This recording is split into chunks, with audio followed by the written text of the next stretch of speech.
Señores y señores, buenas tardes. Inicialmente quiero darle las gracias al doctor José Jala Becharén, presidente de la Academia Nacional de Medicina, por la oportunidad de estar aquí con ustedes, asimismo a la mesa directiva. A ustedes, compañeros y compañeras, por su presencia. Enseguida voy a dar inicio a la presentación de mi trabajo de ingreso a esta honorable academia. Mi trabajo versa sobre la experiencia en recuperación de cirugía antirreflujo fallida, haciendo, después de 20 años de experiencia, un abordaje quirúrgico sistematizado. A manera de introducción, tendremos que ver que la enfermedad por reflujo gastroesofágica representa el 75% de las enfermedades benignas del esófago. Ese es un problema frecuente. El 25% de los adultos mayores presentan reflujo patológico que puede requerir de un tratamiento quirúrgico eventualmente. En cirugía antirreflujo, los resultados, los índices de satisfacción dependen mucho del entrenamiento del cirujano y el mantenimiento de las destrezas, que debe ser de más de 70 procedimientos por año. De esta manera, estos grupos tienen índices de satisfacción de 95%. Estos mismos índices en cirujanos ocasionales son de máximo 83% o menores. El 6% de los pacientes funduplicados persisten con sintomatología que amerita tratamiento post-funduplicatura. El 3% responde al manejo médico y el otro 3% sí requiere cirugía. Esta normalmente está provocada por una mala indicación, una mala evaluación o una mala ejecución, o las tres. Las indicaciones de la refunduplicatura son sintomatología persistente, ya sea de reflujo o de disfagia, y esta confirmada, de ser posible, con el defecto anatómico o la fisiología gastroesofágica anormal. La refunduplicación es un procedimiento que habrá que considerarse distinto a la funduplicación primaria, y así lo debe entender el médico y así lo debe entender el paciente.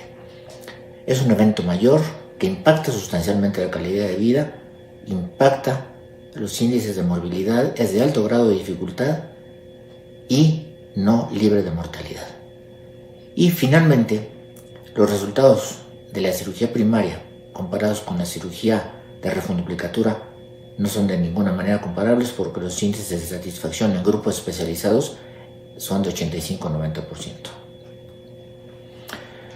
Con estos conceptos tuve la inquietud de analizar la experiencia en funduplicaturas y refunduplicaturas que había yo hecho por 10 años.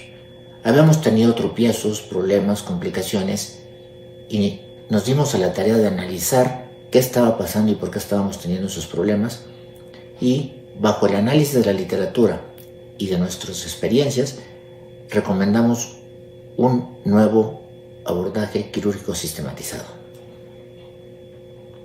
La revisión estadística es de una base extensa de funduplicaturas de más de 2.000 y de más de 200 casos de refunduplicaturas. Es un análisis univariado de las características demográficas, donde vemos la sintomatología preoperatoria, técnica quirúrgica, estancia hospitalaria y complicaciones postoperatorias. La técnica sistematizada por vía laparoscópica como duplicación tipo Nissen, TUPET y las modificaciones propuestas por el mismo cirujano. Los criterios de exclusión fueron el expediente o estudios preoperatorios incompletos o la falta de seguimiento. Fueron recabados 203 casos. 178 fueron referidos por otros centros hospitalarios y 23 casos fueron complicaciones de un servidor de una base de datos de 2.179 funduplicaturas primarias. 186 fueron sujetos de primera revisión, 13 de segunda revisión y 2 casos de tercera revisión. La población en el estudio tiene una edad media de 46 años, con discreta predominancia del sexo masculino, y la indicación quirúrgica es de 48.2% en disfagia y 47.2% de reflujo persistente. La clasificación de la funduplicatura fallida es la clasificación de Horgan, que si bien no es muy reciente, es la que sigue vigente, y la mayor parte de nuestros pacientes fueron sustrato de Horgan 1A o Horgan 2.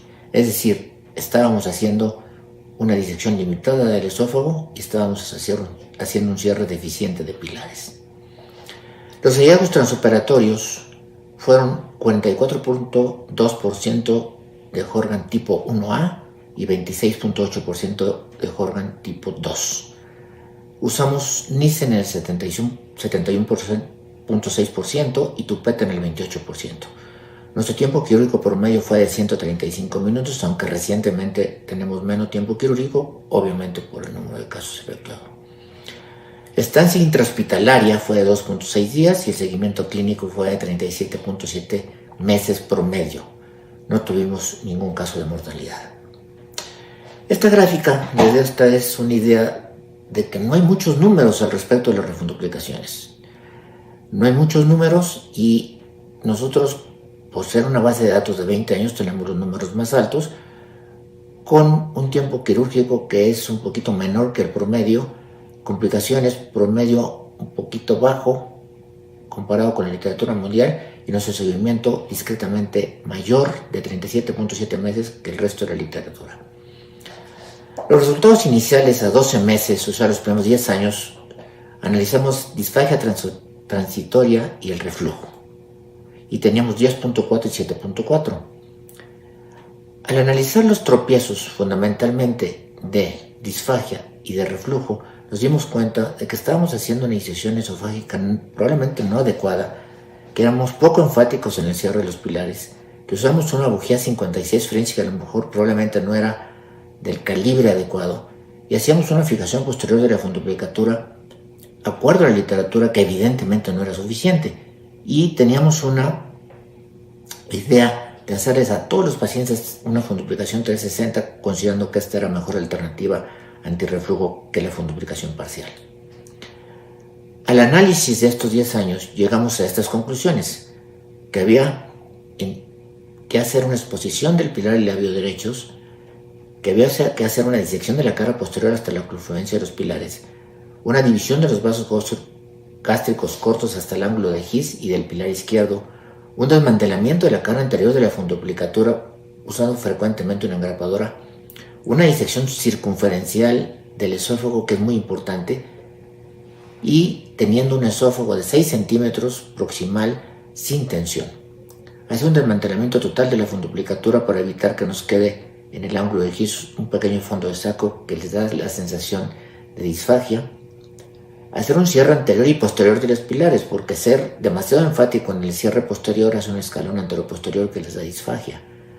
Y utilizamos, en lugar de la calibración de 56, avanzamos a 60 French con revisión endoscópica y la revisión endoscópica fue más abundante. Finalmente hicimos una fijación de la refunduplicatura a ambos pilares para evitar la migración. Esta sistematización la seguimos por los siguientes 10 años y notamos que la disfagia la bajamos a 2.1% y el reflujo lo bajamos a 3.1%. Asimismo, el procedimiento de Toupet pues, lo usamos con mucho más frecuencia en pacientes que clínicamente, por videoesofograma, por manometría o por hallazgos operatorios, suponíamos o mostraba abiertamente el paciente que tenía trastornos de la motilidad esofágica. En casos especiales vemos hernias paraesofágicas con un defecto diafragmático grande.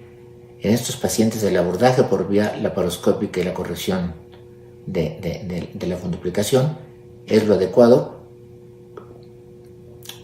haciendo también una toracoscopía con colocación de malla a través de la toracoscopía. En casos extremos de alto riesgo, con destrucción grande del diafragma o recurrencia tras la colocación de la malla, se debe considerar la posibilidad extrema de fijar el estómago con una gastrostomía. Así pues, nosotros de la base de datos de 20 años analizamos inicialmente los primeros 10 años. Hicimos una revisión de la literatura, analizamos detenidamente nuestra experiencia personal y en qué estábamos tropezando y qué se nos estaba complicando, e hicimos cambios en la técnica quirúrgica, cambios que sistematizamos en orden progresivo de la técnica quirúrgica y lo seguimos los siguientes 10 años, obteniendo resultados muy favorables estadísticamente significativos. A los 20 años no encontramos ninguna información reciente en la literatura internacional que nos ayudara y con nuestros cambios y los resultados que habíamos obtenido propusimos una sistematización de la técnica quirúrgica en refunduplicaturas que puedan ser de utilidad a los cirujanos y a los pacientes que sufren de este padecimiento. Muchas gracias y les agradezco mucho su tiempo.